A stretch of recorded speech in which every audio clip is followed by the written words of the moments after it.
Où trouver tous les produits 100% Outre-mer ? Chez Tropic Marché à Saint-Ouen. Les fruits et légumes et toutes les spécialités salées et sucrées servies avec bonne humeur par une équipe exclusivement ultramarine. Retrouvez l'ambiance et le goût du pays chez Tropic Marché à Saint-Ouen-sur-Seine et sur tropicmarché.com. Réunion Actualité. Les titres de votre journal ce matin, le verdict est tombé dans l'affaire des loyers payés par la région. Didier Robert est condamné à 5 ans d'inéligibilité, mais il fait appel de la décision. Les élections américaines se sont tenues hier, le dépouillement est en cours. Alors qui sera élu à la présidence des États-Unis ? Nous en parlions dans le baromètre ce matin. L'alcoolisme et autres addictions, un véritable fléau. Nous entendrons des témoignages dans cette édition. Enfin, côté météo, la matinée est ensoleillée à La Réunion. Les nuages de l'après-midi se formeront sur les pentes. Toutes vos prévisions en fin de journal.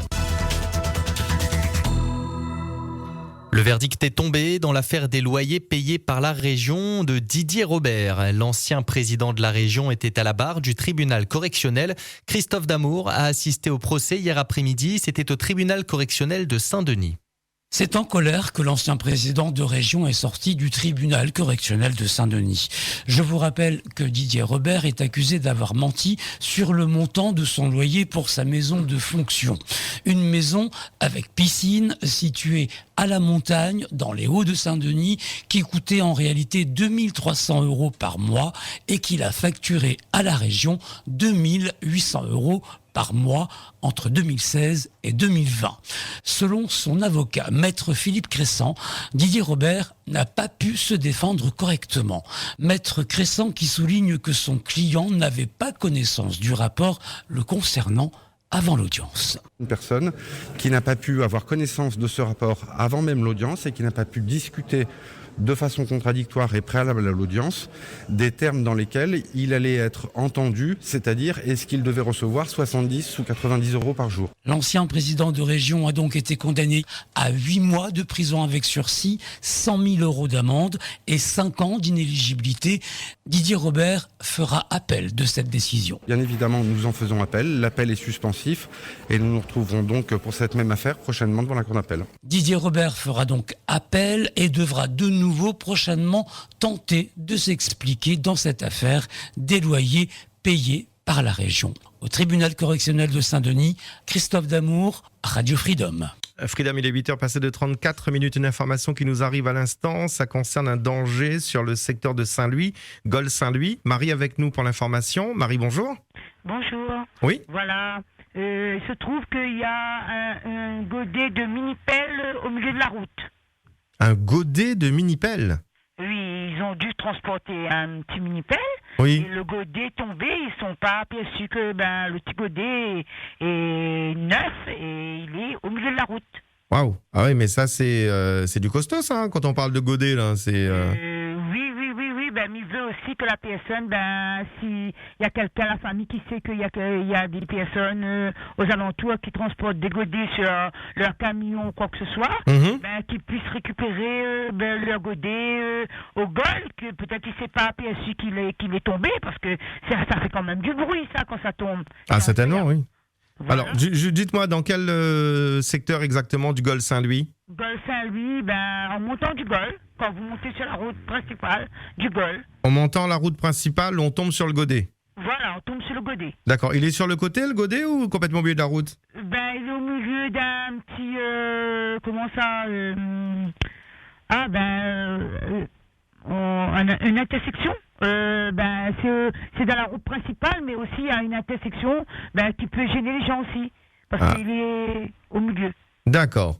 Marie-Josée, merci pour l'information. Merci beaucoup. Merci. À très bientôt. Freedom, à 8h passées de 35 minutes. Freedom, information, auditeur de Freedom 2. On nous signale un godet de mini-pelle au milieu de la route. Nous sommes sur cette portion pour monter vers Gol-Léo-Saint-Louis. Ce godet de mini-pelle se retrouve au milieu dans une intersection. Ça gêne la circulation. Soyez vigilants, hein. C'est quand même un obstacle important là au milieu de la route. 02 62 41 51 51. Vous avez des informations, notre standard à votre disposition. Freedom, 8h passées 36 minutes, on continue avec vous, Alban Delagrange, et nous allons parler du baromètre. Tout à fait, Francky. Dans le baromètre ce matin, il était question des élections américaines. Les élections se sont tenues hier, le dépouillement est en cours. Alors qui sera élu à la présidence des États-Unis ? Quel candidat préférez-vous entre Donald Trump et Kamala Harris ? Voici un extrait de vos réactions. Concernant Kamala Harris et Donald Trump, pour moi, ce sera bonnet blanc et pareil, hein, c'est la même chose. Bah oui, quand vous voyez comment Madame Harris a mobilisé plus de 100 millions, je sais pas combien de millions de dollars pour sa campagne, et quand vous voyez à côté Monsieur Donald Trump qui croule sur des millions de dollars, ben voilà, ben je pense que les Américains sont mal barrés. L'Amérique, quand même, la première puissance dans le monde. Kamala Harris était la vice-présidente. Il faut qu'elle soit présidente parce que Donald Trump, c'est un fou furieux. Moi, j'assume mes propos. Hein.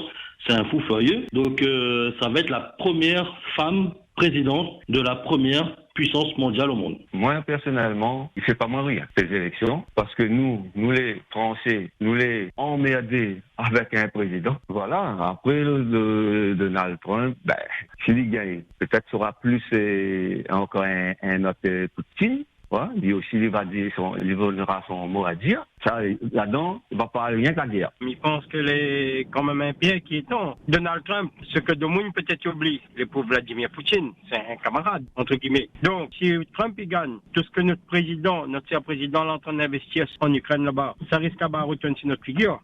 Les Américains ont voté hier pour élire des grands électeurs. Il faut en obtenir 270 pour remporter la présidentielle américaine. À l'heure actuelle, Trump en aurait déjà sécurisé 216.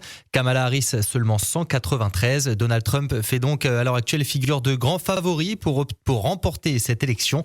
Nous aurons davantage de précisions dans les heures à venir.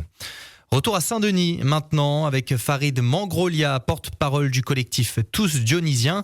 Il dénonce l'inefficacité des mesures de sécurité mises en place par la mairie de Saint-Denis face à la montée de la délinquance. Dans un communiqué, il critique l'action de la maire, Erika Barège, pointant l'échec des médiateurs recrutés pour remplacer une police municipale qui n'est pas assez présente selon lui. Toujours selon Farid Mangrolia, les problèmes de sécurité tels que les agressions et les cambriolages restent non résolus, ce qui témoigne, dit-il, de l'impuissance de la politique actuelle. Ce matin, on faisait état d'une épaisse fumée noire à hauteur de la rue Tessan à Sainte-Clotilde. Ça nous a été signalé à l'antenne par notre service radio-guidage. Le feu a pu être maîtrisé par les pompiers. Il s'agissait d'un véhicule sur un parking. Mais selon nos dernières informations parvenues par Frédéric Rustan, qui a pu échanger avec le voisinage, il s'agirait du fait de toxicomanes qui génèrent de l'insécurité dans le quartier. Les forces de l'ordre auraient été prévenues, mais rien n'aurait été fait pour prévenir cet incident. Parlons maintenant alcoolisme et addiction, un fléau qui prend de l'ampleur. Écoutez cette auditrice, un de ses proches a fait une cure de désintoxication à l'alcool. Elle dénonce la mauvaise prise en charge dans certains centres de désintoxication de la Réunion. J'ai mis mon beau cousin à un hôpital pour désintoxiquer. Il a sorti en permission. Comme elle a récupéré Ali, il était 2 fois plus pire qu'il était comme elle a déposé Ali. Il avait des troubles incroyables, agressivité. Il y a même gamin, il était tout sorti de l'hôpital, aller récupérer l'alcool dans un truc de libre-service. Il était rentré dans l'hôpital avec un pile plate. 3 médicaments le soir avec l'infirmier. Imagine, il fait un attaque, un ABC. La mettre Ali dans l'hôpital là pour désintoxiquer Ali parce qu'il était boire. Il a eu le rendez-vous avec le médecin. Il dit, je vais le priver de sortir un mois. Voilà, collé à la montre sur moi. Mais il était déplacé en montagne, là. En 3 mois, t'as pas gagné un médicament pour relève Ali? En 3 mois? Problème, il faut désintoxiquer un monde. L'alcoolisme donc est une addiction grave, est une véritable maladie, une maladie qui tue chaque année près de 500 personnes à La Réunion. Alcoolisme donc, une maladie qui touche aussi bien les hommes que les femmes. Écoutez cette mère de famille, son témoignage est touchant, elle n'arrive plus à se passer de l'alcool et elle a perdu famille et amis. Et moi, à quel niveau dernier degré, vous dire, pourquoi ne m'écoutez pas? Bon, mais compte pas les gouttes, ni tête, quand on a la faim, mais ça rodait, et puis c'est tout. Depuis très longtemps. On a 3 enfants bien passés. Maman l'a voté aussi, mon bonhomme. Non, moi, dans la maison, franchement, il n'est pas du moins malheureuse. Hein. Mais voilà, on m'a tombé dans la soupe, mais il y a quand même ma famille n'a pas personne libre. Je débois tout ce que je dans la soupe. Un budget quand même, elle va contact. Au moins, disons, 400 au moins d'ailleurs. Il constate que moi, j'ai beaucoup d'amis, beaucoup de familles, moi, plus personne. C'est que moi, je suis triste. Moi, très triste, c'est pas les choses, mais de pas là que, voilà, quoi, mon souci, voilà. outremernews.fr, le site de l'actualité Outre-mer, 24 heures sur 24 et 7 jours sur 7. Retrouvez la chaîne Outremer News sur YouTube.